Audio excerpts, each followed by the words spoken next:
Meus caríssimos irmãos, que nos abençoe o Senhor Jesus, que Ele nos conceda tranquilidade, harmonia, paz.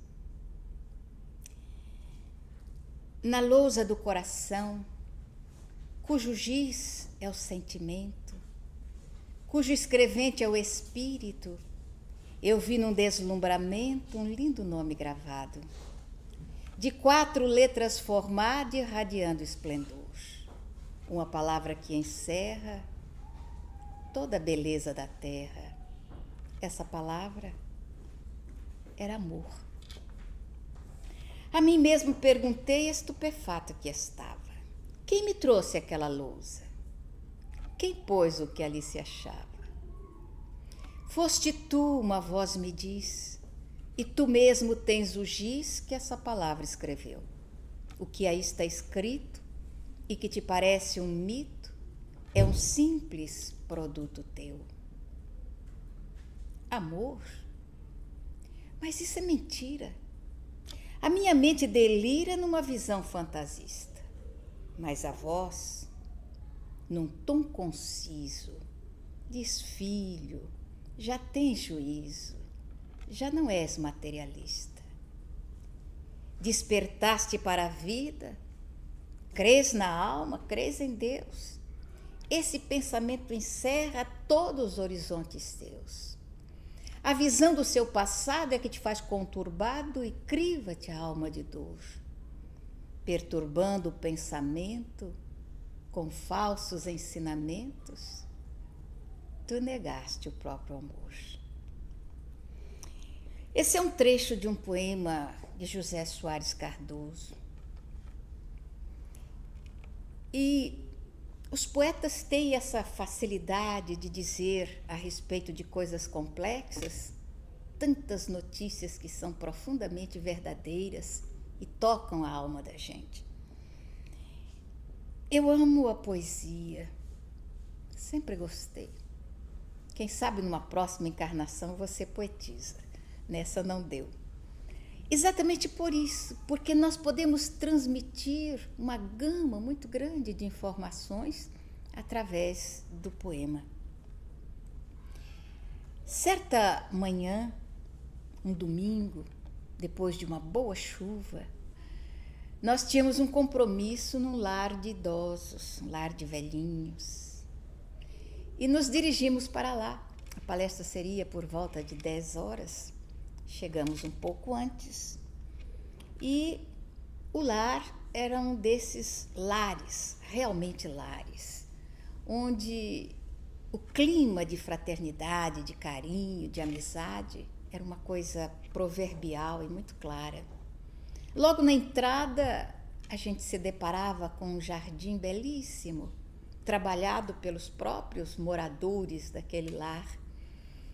Havia canteiros de rosas que estavam carregadas de flores, uma latada de jasmim que exalava um perfume bom depois da chuva, e aquele cheiro de terra molhada que é sempre algo muito tocante na alma da gente. Fiquei encantada. Eu que não gosto muito de asilo de idosos, orfanatos, eu acho que isso é um atraso tão grande ainda na nossa vida, que não deveria existir nem asilo, abrigo de velhos, nem orfanatos, porque cada espírito que retorna tem direito a um lar. Então, cada lar deveria abrigar os seus velhinhos e as suas crianças, sem nunca deixá-las sozinhas. Todavia, ainda parece ser necessário para nós os abrigos de velhos. Mas aquele era um lar, era verdadeiramente um lar.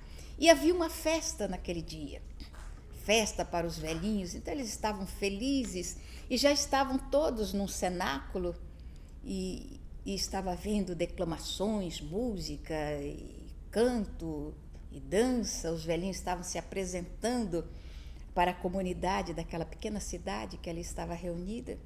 e eu deveria fazer a palestra naquela manhã.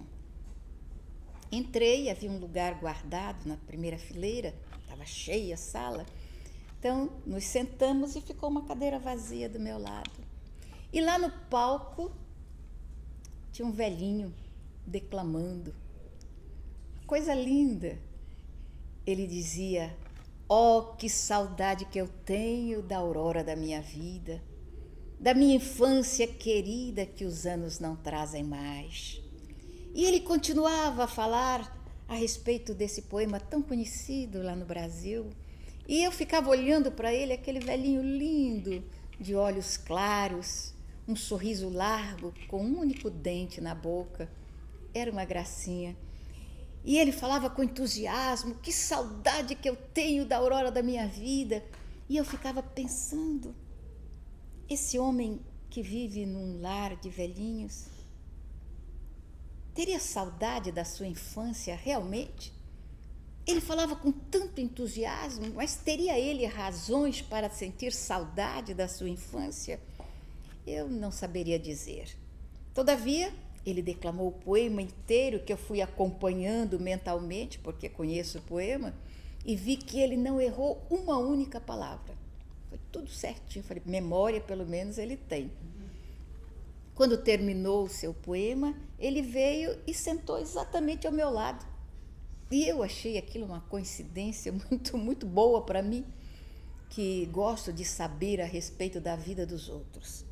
Eu sempre pergunto, tal coisa se assim, tal coisa. Gosto quando as pessoas me contam, mas eu não gosto que me contem segredos, porque segredo eu não guardo. Eu conto para os outros, principalmente se for segredos que possa edificar de alguma forma outras pessoas. O máximo que eu posso fazer é omitir os nomes, mas o segredo eu conto. Então, se houver um segredo muito secreto, não me contem. Porque, aliás, segredo devia ser só da pessoa, né? Se é meu segredo, tem que ser meu. Não posso contar para outras pessoas, porque aí já não vira mais segredo. Mas ele sentou-se ao meu lado e eu, então, segurei a sua mão. Quando eu segurei a mão, ele olhou para mim e sorriu. Aquele sorriso lindo, largo, que ia quase até a orelha. E eu perguntei a ele: "É verdade aquilo que o senhor estava dizendo?" E ele disse: "O quê?" Eu falei: "É verdade que o senhor sente saudade da sua infância querida?" Ele disse: "Ah, sim, é muito verdade. Eu sinto saudade da minha infância." E eu disse: "Então a infância foi muito boa?" Ele: "Sim, foi muito boa." E eu pensei rapidinho, uma infância tão boa e depois um final de vida num abrigo de velhos sozinho. Aí eu disse: e o senhor veio parar aqui como?" Aí ele falou assim: "Aí já é outra história." Eu falei: "Pode contar?" Ele falou assim: Posso contar, mas agora não, porque vem falar aqui uma mulher lá do Rio de Janeiro e dizem que ela fala bem, então eu vou escutar a mulher lá do Rio." E eu disse: "Tá certo, eu também vou ouvir com muito cuidado o que a mulher do Rio vai dizer, mas o senhor me conta a sua história." Ele falou: "Outro dia, agora a gente vai ouvir a mulher do Rio, ela já deve estar chegando." E aí, então, terminou a festinha deles, a senhora foi lá anunciar, e eu disse assim: "Então, amanhã?" Ele disse: "Amanhã, então, a senhora vem aqui amanhã, eu conto a história." Eu falei: "Tá certo." Ele falou: "Mas agora fica quietinha, que a gente vai ouvir a mulher do Rio." E aí me chamaram, e eu me levantei, olhei para ele fez assim com a cabeça, e eu fui fazer a minha palestra. Quando eu terminei, voltei, me sentei ao lado dele, ele falou assim: "É verdade, a mulher do Rio fala." Eu falei: "Fala muito, né? Fala demais." Aí ele disse: "Amanhã, então, nós estamos combinados, nós temos um encontro amanhã por volta de 10 horas. Eu não tinha compromisso pela manhã, só à tarde. Falei: "Por volta de 10 horas a gente vem aqui, a gente vai conversar." Certo. No dia seguinte, eu fui até lá, porque realmente eu havia me apaixonado por aquele velhinho. Fiquei encantada com ele, com a alegria dele, aquela forma natural. E depois deveria haver algum segredo, depois de uma infância querida, uma velhice não tão querida assim. Aí que eu cheguei, ele estava me esperando exatamente debaixo daquela latada de jasmim um perfume gostoso das flores. Eu me sentei ao lado dele, segurei-lhe a mão e eu disse: olha, 2 ouvidos aqui para ouvir a história do senhor. Aí ele começou a falar, os olhos meio perdidos em coisa nenhuma. Ele dizia assim: pois é, minha filha, eu nasci já quando o meu pai e a minha mãe pensavam que não iam ter filhos. Papai já estava com uma certa idade, mamãe também, estavam casados há muito tempo e não havia filhos. Papai era um pequeno lavrador, ele tinha um pedacinho de terra pequeno, onde ele trabalhava dia após dia, tirando dali o alimento para ele e mamãe. A casinha era uma casinha de pau a pique, coberta de sapé, que o meu pai mesmo havia construído com a ajuda dela. Havia um jardinzinho que a minha mãe cuidava e no fundo uma horta que era ela quem cuidava também. E um mandiocal assim no quintal de casa que o papai cuidava e mais adiante a terra que ele lavrava todos os dias. E eu cheguei exatamente nessa casa pobre, simples. Quando o papai ficou sabendo que mamãe estava esperando um filho, ele fez um puxadinho na nossa casa, porque a casa era pequena, só tinha uma saletinha, a cozinha pequenininha e o quarto deles. Aí ele fez um puxadinho que seria o meu quarto. E eu cheguei para a alegria daqueles 2 que viviam sozinhos. E eu fui crescendo no meio de tanto amor que enchia a minha alma. A lembrança mais antiga que eu tenho era de papai e mamãe se abraçando. Eles sempre se abraçavam. Mamãe estava sempre na beira do fogão de lenha que papai mesmo havia feito na pequena cozinha. E sempre aquele cheiro bom de sopa que ela fazia toda a tarde. Então, quando chegava no entardecer, eu já ficava esperando o papai chegar, porque aquela sopa era especial, a que mamãe fazia. Aí então, a gente ouvia um assovio. E quando ouvia o assovio, eu já ficava esperando, porque eu sabia o que é que ia acontecer. Mamãe ajeitava os cabelos, dava um jeitinho na roupa, tirava o avental e corria e ficava de pé na porta da cozinha. E logo papai aparecia naquele caminhozinho no meio do mandiocal e ela ia ao encontro dele.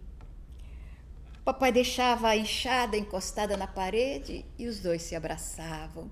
E eu ficava olhando meu pai e a minha mãe. Aquilo era tão bom, a minha vida era tão boa.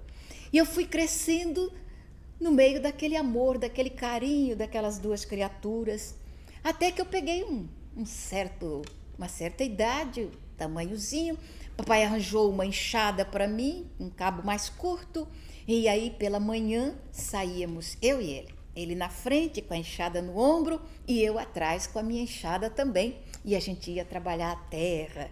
Levava a marmitinha que mamãe arrumava cedo e a gente passava o dia inteiro trabalhando. Era tão pouca terra, mas nós éramos só 2 trabalhando ali.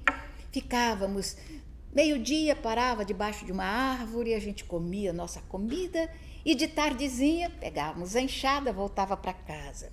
E papai então assoviava e ela aparecia lá na porta da cozinha, se arrumando toda para aquele abraço tão conhecido.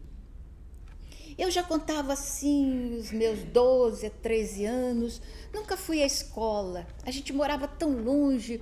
Papai tinha o costume de uma vez na semana, ele ia numa cidadezinha próxima e lá ele levava as coisas que ele plantava, vendia e com pouco do dinheiro ele comprava as coisas que mamãe precisava. E o outro pouco de dinheiro ele trazia, ele tinha uma lata que ele guardava debaixo da cama. Então ele guardava o dinheirinho lá naquela latinha, botava debaixo da cama e a nossa vidinha ia sendo levada daquela forma. Não sei para que papai guardava aquele dinheiro, mas ele sempre botava. Era pouco, mas ele guardava. Até que eu já estava assim, 12 para 13 anos, estávamos voltando e papai assoviou. E não aconteceu nada. Ele tornou a assoviar. Não aconteceu nada. Aí ele jogou a enxada do lado e saiu correndo. e eu fiquei parado.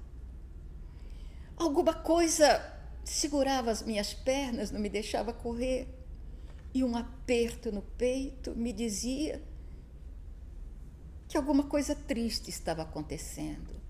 Aí eu vi o grito de papai, ouvi o seu choro e ouvi as suas reclamações, que dizia assim: você não pode fazer isso comigo, você não pode me deixar sozinha, não pode, você não pode morrer, acorda, você está dormindo, você está brincando comigo, acorda. E eu então criei forças, cheguei na nossa cozinha, mamãe estava deitada à beira do fogão, a sopa estava fervendo no fogo e papai segurava a sua cabeça no peito, balançando e sacudindo, tentando acordá-la, mas ela nunca mais acordou. E nós dois enterramos o corpo de mamãe debaixo de uma árvore. E era ali que, ao entardecer, papai se sentava para conversar com ela. E era sempre a mesma reclamação: você não tinha o direito de me deixar aqui sozinho, você não podia fazer isso comigo. E as lágrimas lavavam o rosto de papai. E da janela do meu quarto eu ficava olhando aquela cena e chorava também.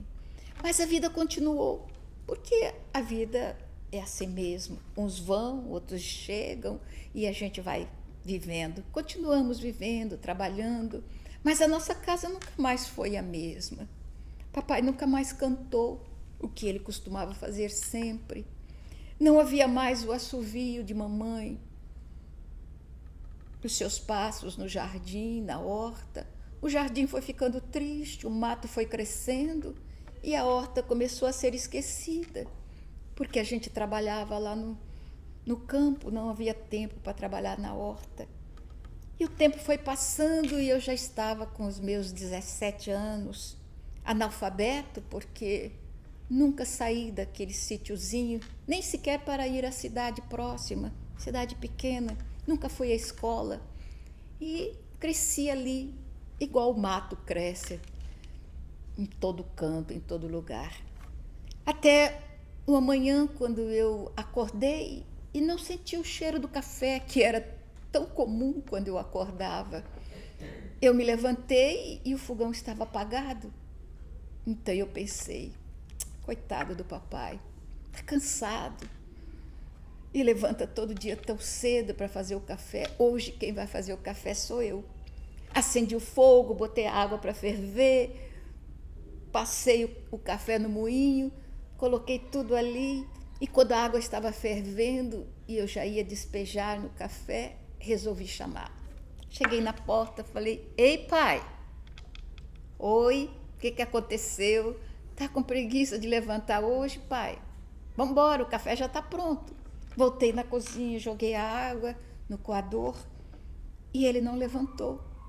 Coloquei a mesa e ele não levantou.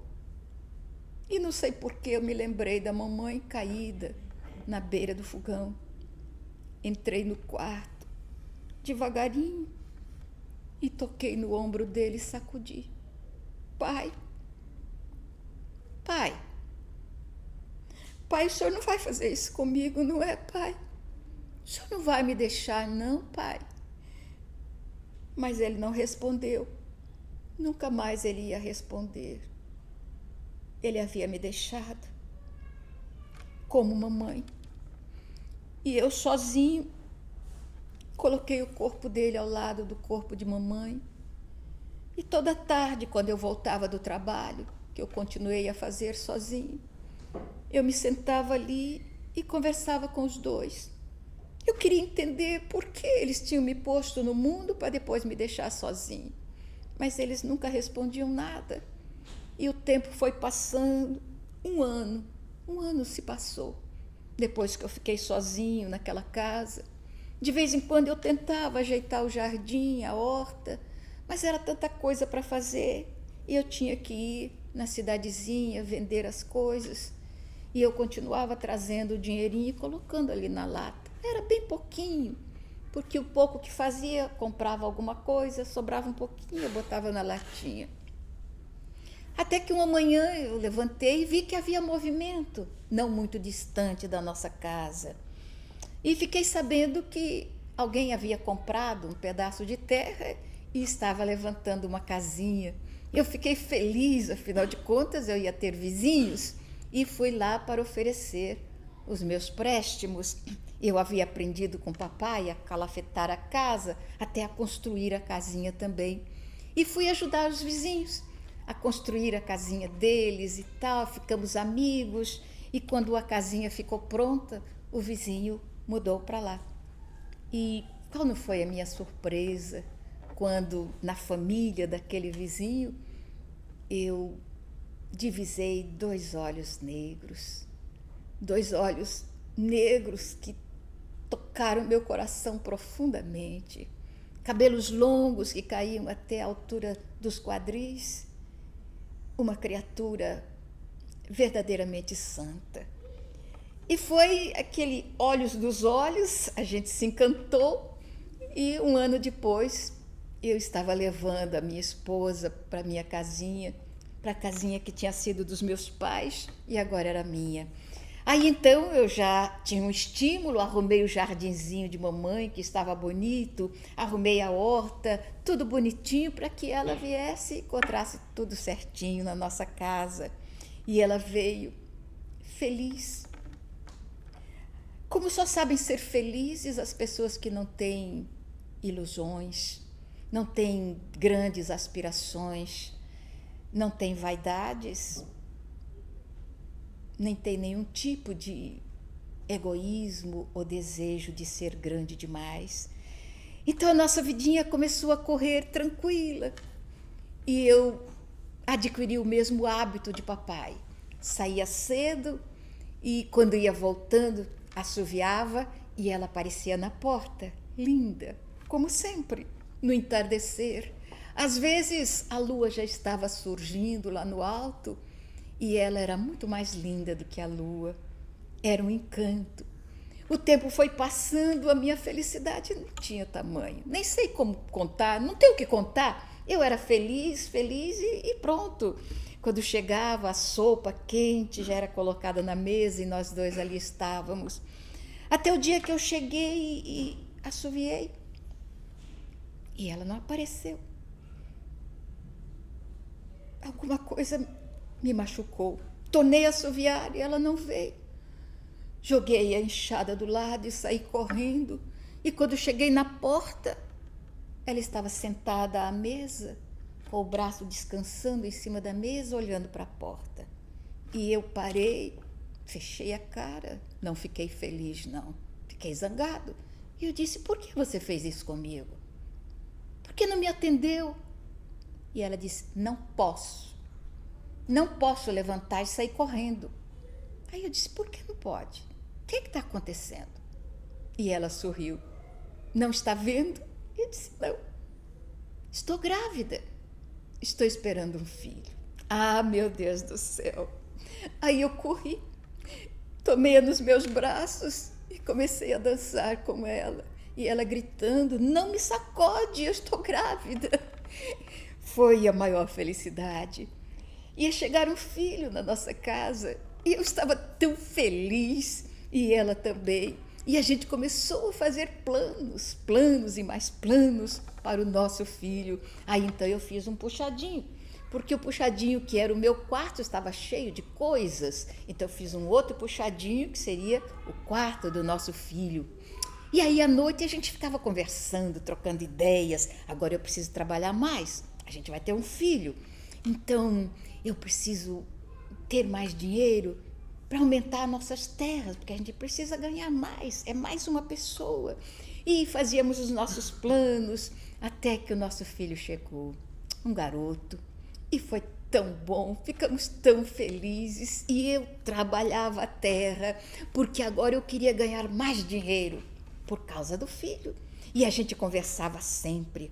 Pois é, o nosso filho não vai ser assim, ignorante, analfabeto, que nem o pai dele. Não. Nosso filho vai estudar, vai para a cidade grande, vai ser doutor. Nosso filho vai ser doutor, vai ter um diploma. Nunca que vai ter uma mão igual a minha assim, não, cheia de calo. Nunca na vida.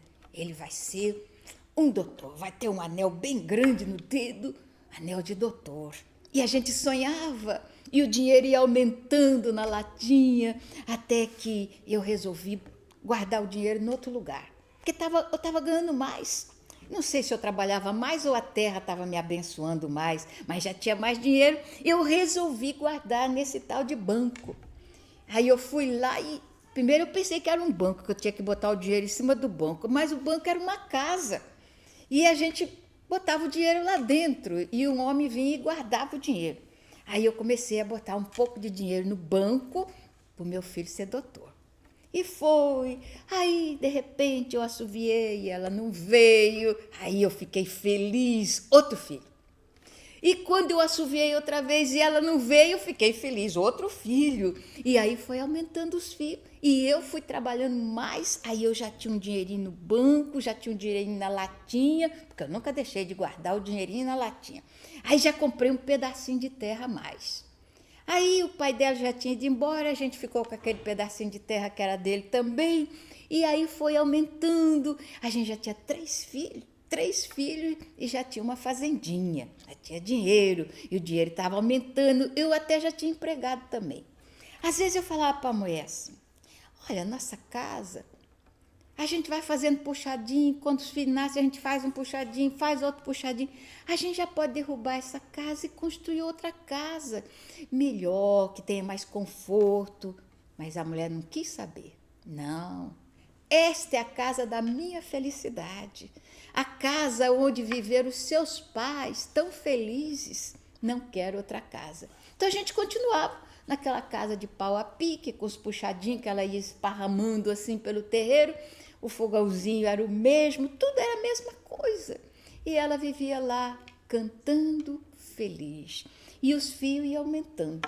Mais um fio, e eu comprava um gadozinho, botava mais um empregadinho, e a coisa ia crescendo, o dinheirinho ia crescendo também, até que o primeiro filho já estava pronto para ir para a escola.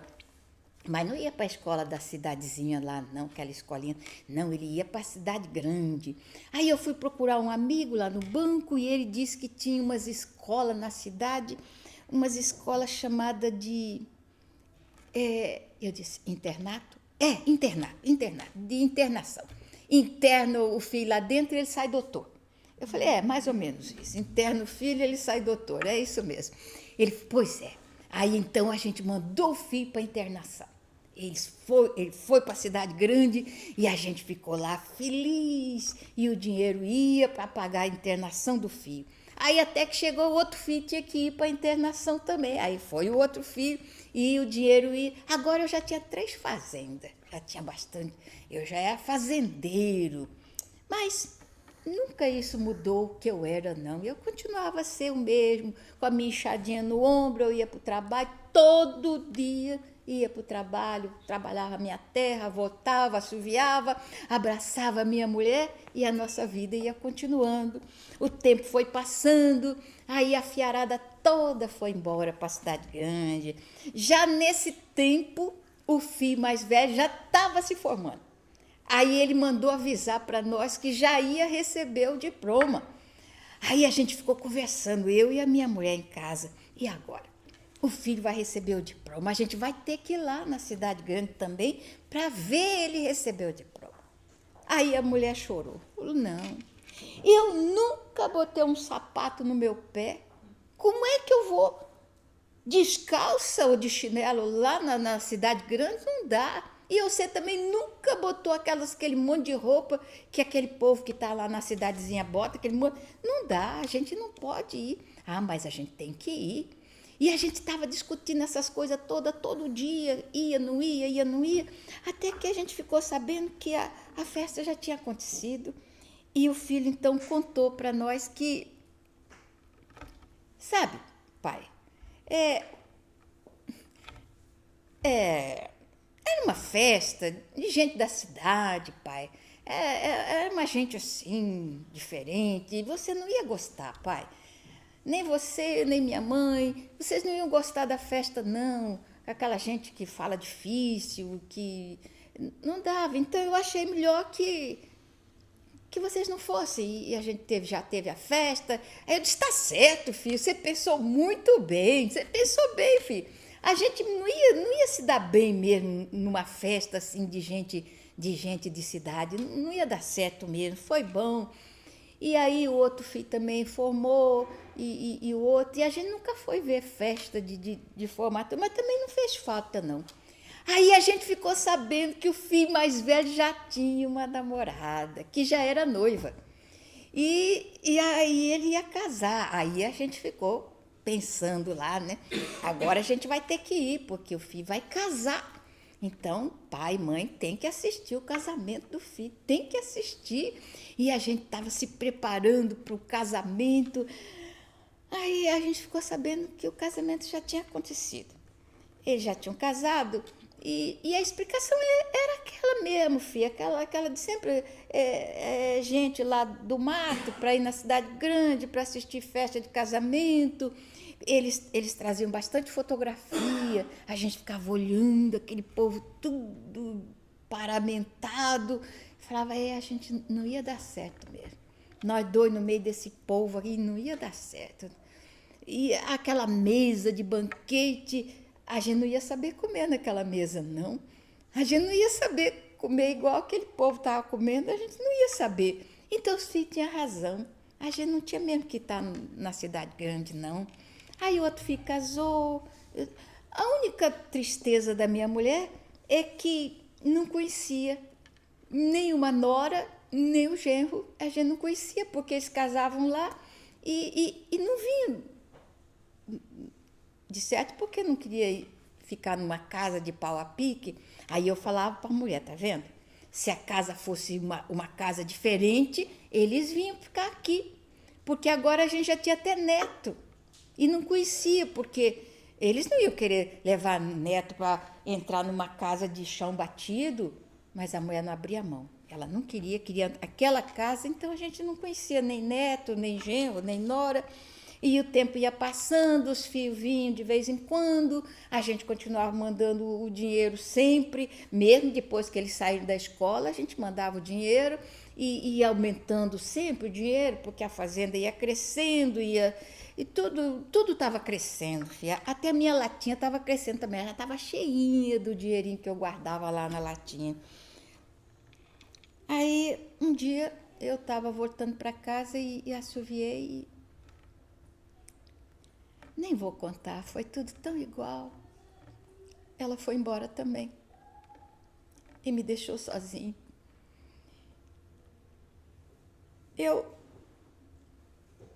De verdade, eu tinha vontade de ir junto com ela. De verdade, eu tinha vontade de entrar naquele buraco e ficar deitado ali junto com ela e não levantar nunca mais. Mas tinha os filhos, tinha os netos, tinha a família, e ela foi embora e eu fiquei sozinha naquela casa tão grande, tanto puxadinho que eu tinha feito, e agora eu nem sabia o que eu ia fazer naquela casona grande. E o tempo foi passando, aí um filho veio visitar, então falou, pois é, pai, o senhor fica aqui sozinho nessa casa? Eu falei, mas eu não quero sair de perto dela, não, porque ela está ali junto do pai e da mãe, então eu não quero deixar ela sozinha, por enquanto não. E aí passou o tempo, mas eu comecei a sentir que eu estava cansada também, muito cansada. Aí, quando veio os 3 filhos visitar, aí eu falei para eles, falei, eu já estou muito velha, mas eu não dou trabalho para ninguém. Eu sei fazer tudo que é meu sozinho, tenho as minhas roupinhas e eu mesmo lavo, não tem ninguém que faz para mim, eu sei fazer a minha comidinha. Então, eu pensei que eu podia morar com vocês lá na cidade grande. Você faz um puxadinho na sua casa, faz um puxadinho, e eu vou morar lá com vocês. Não vou dar trabalho nenhum, porque eu faço tudo que é meu e ainda posso cuidar dos netos. O que vocês acham? Pai. uma ideia. A gente não sabe se o senhor ia se acostumar na cidade grande, mas é uma ideia. A gente vai reunir lá os irmãos todos e vamos conversar e depois a gente volta e a gente diz para o senhor o que foi que a gente resolveu e tal. E eles foram embora e eu fiquei esperando. Passou um tempo, passou mais um tempo, mais outro. Aí a minha filha veio. A filha veio e falou assim, ó pai, a gente resolveu. O senhor vai morar com a gente lá na cidade. E eu falei, que bom, então eu vou juntar minhas coisas. Não, pai, não precisa juntar nada, não vai levar nada que é seu, não. Eu falei, não, filha, eu tenho uma mala que foi do meu pai. Aquela mala é sagrada. A minha roupinha eu ponho na minha mala, pego a minha latinha e a gente vai embora, só isso, não precisa de mais nada. E as coisas que tá aqui, o advogado lá cuida de tudo e fica, é tudo de vocês, filho, tudo que tem aqui é de vocês, eu não tenho nada mesmo. E aí eu fui embora com a filha, fui para a cidade. Ah, filha, você não sabe que confusão na minha cabeça. Quando eu vi aquela cidade cheia de gente, era gente que parecia formigueiro, eu não sabia de onde saía tanta gente, saía gente daqui, saía gente dali, e eu ficava olhando, nunca vi tanta gente na minha vida. E os carros correndo para lá e correndo para cá, não sei como que não batia um no outro, filha. É uma loucura. E a gente não parava de rodar e não parava de ir para frente. E eu perguntava para a Fê, onde a gente vai parar? Calma, pai, calma, já vai chegar. Aí a gente chegou, mas era um casão grande, filha, pintado de cor-de-rosa. E eu olhei aquele casão assim, com um jardim bonito, eu falei, nossa, filha, você mora em tudo isso? Ela disse, não, pai. Eu falei, mas eu queria só um puxadinho, filha. Não, pai, o senhor vai morar aqui. Sabe, pai, aqui é um lugar que... É um lugar assim, o senhor vai ficar aqui, vai ter enfermeiro, vai ter médico, vai ter a comida na mesa, o senhor vai ter um quarto com banheiro só para o senhor, e gente da sua idade. O povo aqui, o senhor vai ficar tão feliz aqui, pai, o senhor vai ver que coisa boa. Aí ele falou assim, e os meus netos? Ah, de vez em quando eles vêm visitar, pai. O senhor vai ficar muito bem aqui, a gente escolheu a dedo, pai, o senhor vai ficar feliz e tal. Aí eu fui, filha, para um lugar que só tinha velho. Era velho de um lado, era velho do outro. Eu fui para um quarto que tinha um negócio grande chamado guarda-roupa, que eu nem não tinha roupa para botar naquele negócio lá, porque minha roupa ficava tudo na malinha. E um banheiro tão grande, filha, que eu ainda tive que aprender a usar tudo aqueles negócios.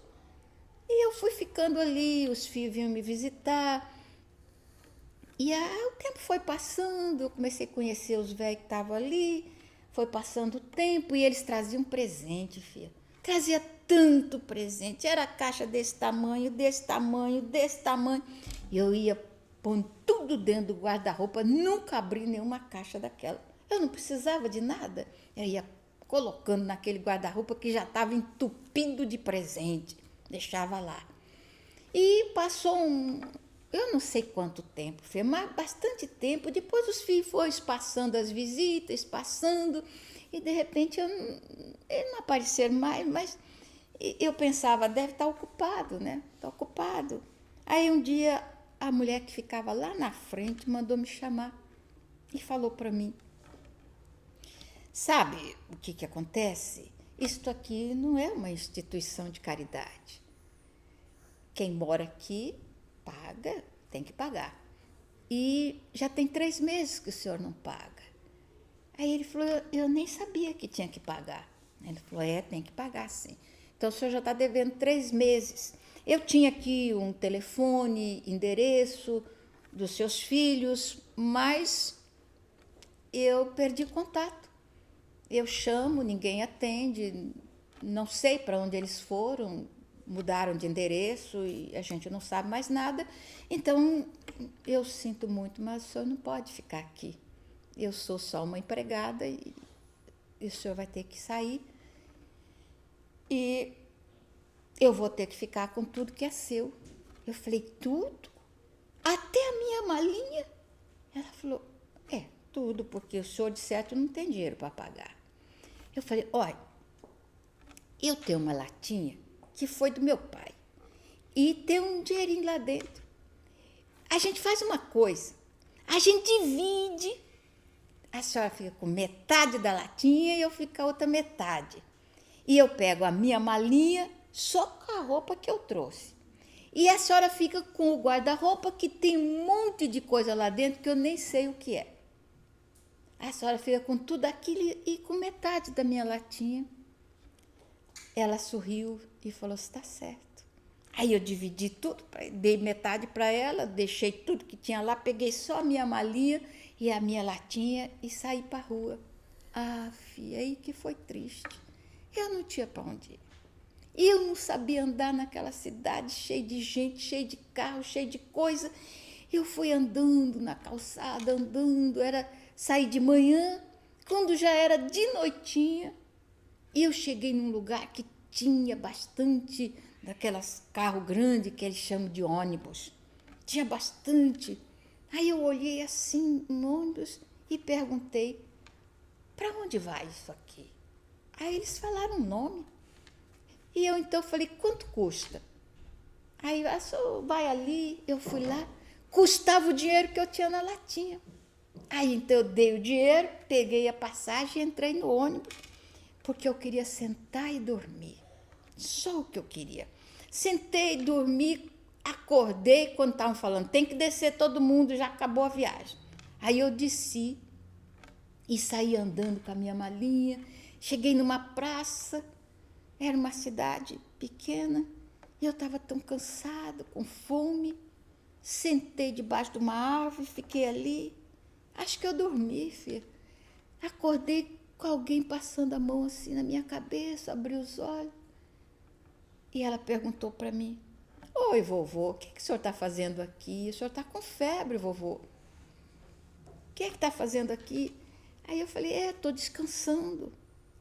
Quanto tempo faz que o senhor está descansando aqui? Não sei não, mas era de manhãzinha que eu sentei para descansar. E onde o senhor mora? Morar mesmo, eu não moro em lugar nenhum, não. Mas eu vou arranjar um lugar. Ela falou, já arranjou, vou levar você para um lugar onde você vai morar. Ai, filha, eu vim morar aqui, filha. Olha como Deus é bom. E eu vim morar aqui, que é um lar, filha. Tem uma mãe aqui, que foi quem me achou lá na praça, é a nossa mãe. É uma gente boa. E sabe o que mais, filha? Este lar aqui é da igreja. Mas ela é espírita. E ela ensina espiritismo para todos nós. Eu sou espírita, filha. Aprendi espiritismo com essa mãe que Deus me deu. A segunda mãe que Deus me deu. Então eu estou aqui, filha, estou feliz, estou muito feliz. E eu disse, e os seus filhos? O senhor nunca mais soube deles? Ele disse, não, filha, não sei. Eles não sabem onde eu estou, né, filha? Por isso eles não me procuram. Eu falei, não, eles não procuram porque são maus. Não, filha, não fala assim não, filha. Nenhum filho é mau, todo filho é bom. Eu falei, é o senhor que está dizendo isso. Aí ele, pois é, filha, mas eu estou feliz porque agora eu tenho a mãe e eu tenho essa casa cheia de irmão. Todo mundo aqui é feliz, filha. A gente faz o evangelho todo dia. E eu não aprendi a ler, filha. Isso eu não aprendi mesmo. Mas eu pego o evangelho todo, depois que terminou a nossa reuniãozinha, eu vou para a cama, aí eu pego o evangelho e fico passando o dedo em cima do evangelho. Um dia o dedo vai aprender a ler, filha, porque a minha cabeça não aprende, mas o dedo um dia acaba aprendendo. Eu fico olhando ali, passando o dedo, aí eu converso com Deus, eu falo para ele, Deus, quando eu voltar aqui, que eu vou reencarnar, eu acredito na reencarnação, vou reencarnar, aí eu quero que a minha cabeça aprenda a ler. Não é só o dedo, não, a cabeça aprenda a ler, porque eu quero ler o Evangelho todo dia. Eu disse, que bom.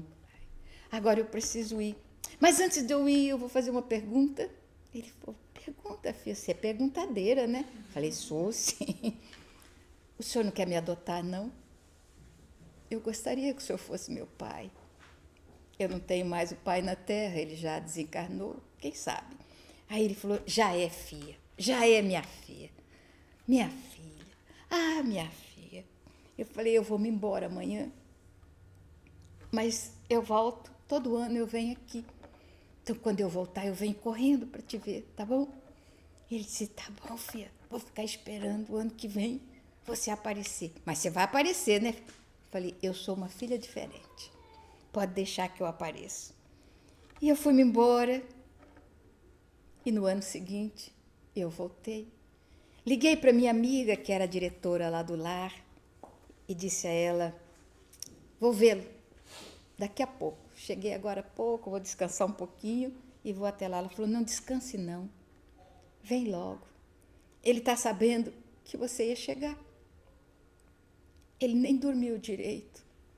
E eu acho que ele está só esperando você chegar. Aí eu corri lá no lar, entrei no quarto e ele estava deitado na cama, cabelo alvo como o travesseiro onde ele estava deitado, e ele estava olhando para a porta. Quando eu cheguei, ele sorriu, e a única diferença era que aquele dente que ele tinha desapareceu também, não tinha mais nenhum, mas os olhos eram o mesmo, olhos de criança, olhos lindos. Entrei e sentei na beira da cama, segurei a mão dele e ele, você veio, né, filha? Eu estava com medo de eu morrer e você não está aqui, filha, não veio você outra vez. Eu falei, não, mas Deus não ia deixar acontecer isso não, pai. Olha eu aqui, sentada aqui do seu lado.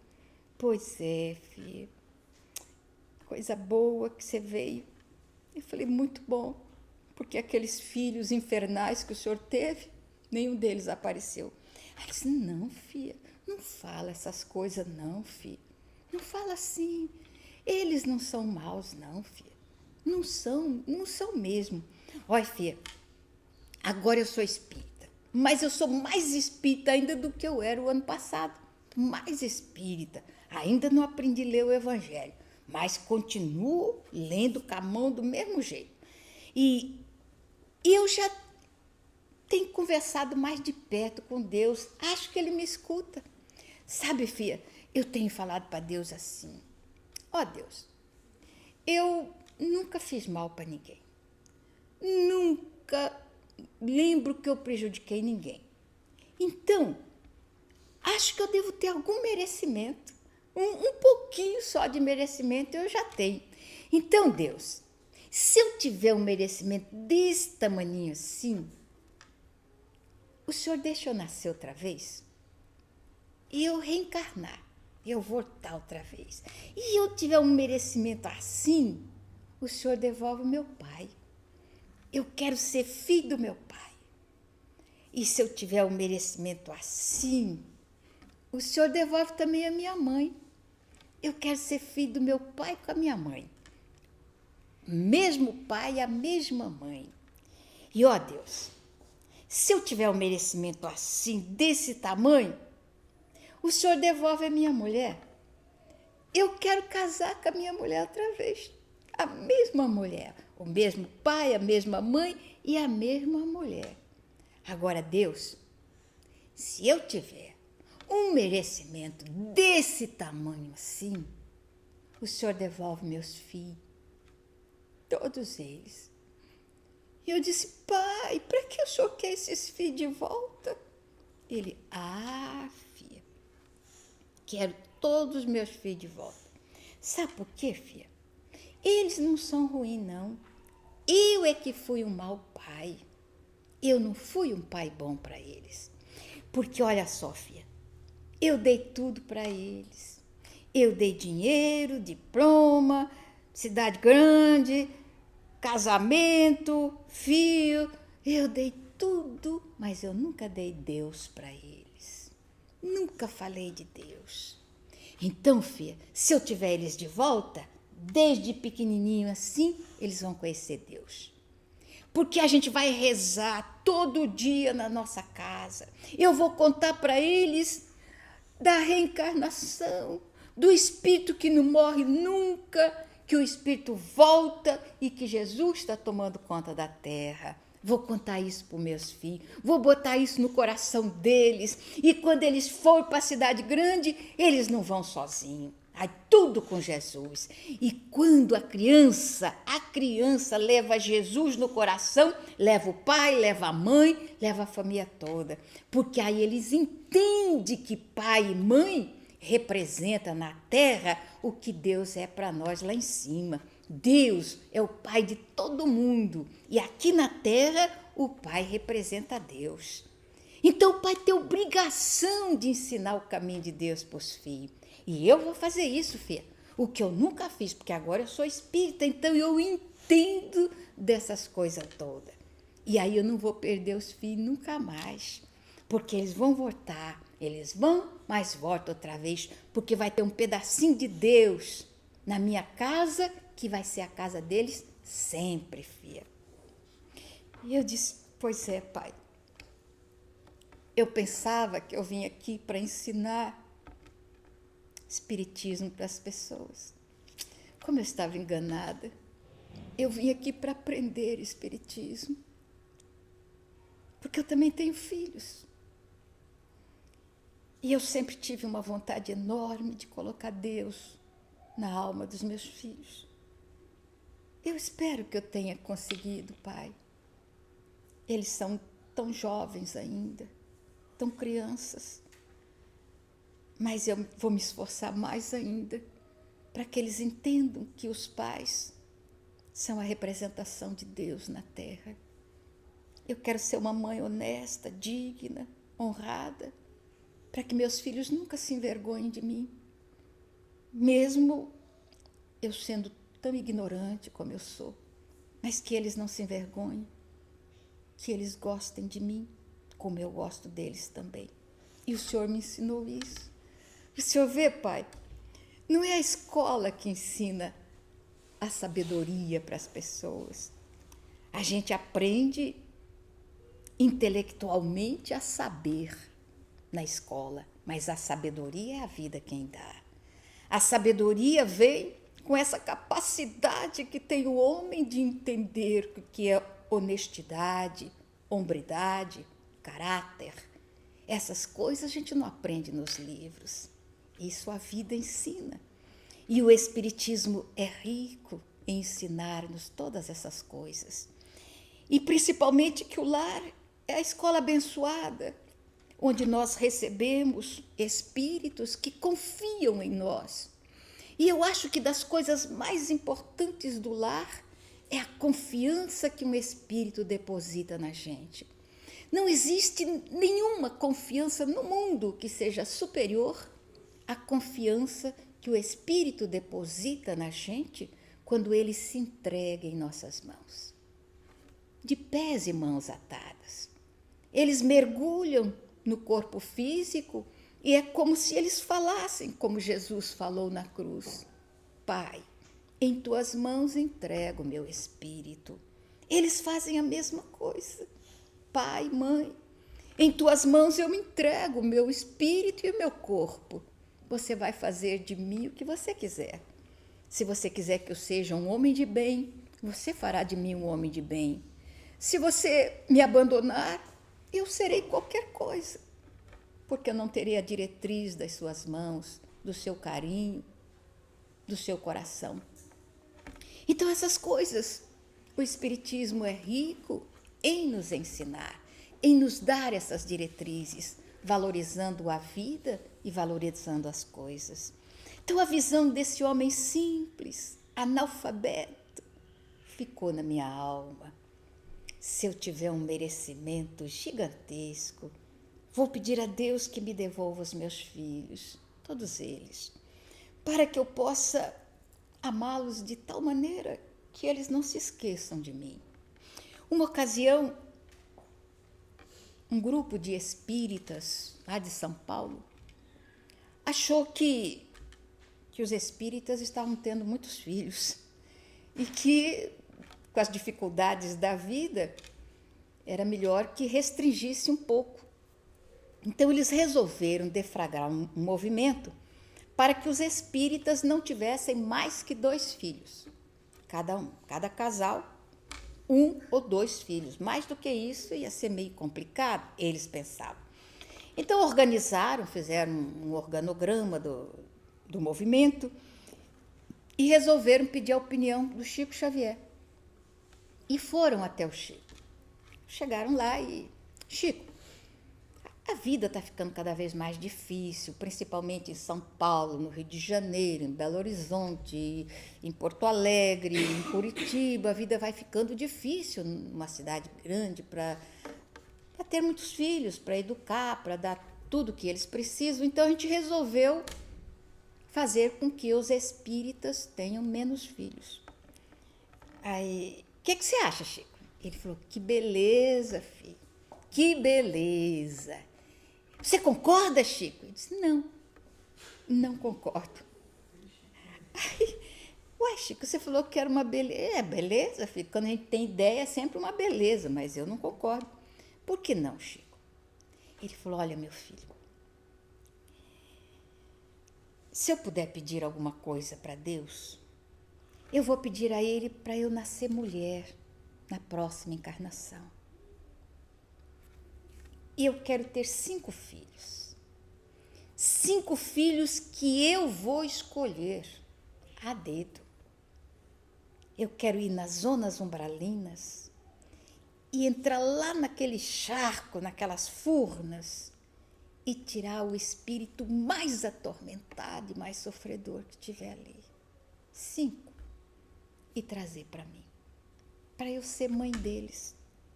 Mas, Chico, você acha, mesmo você sendo essa criatura espiritualizada que você acha que você vai educar e disciplinar 5 espíritos umbralinos?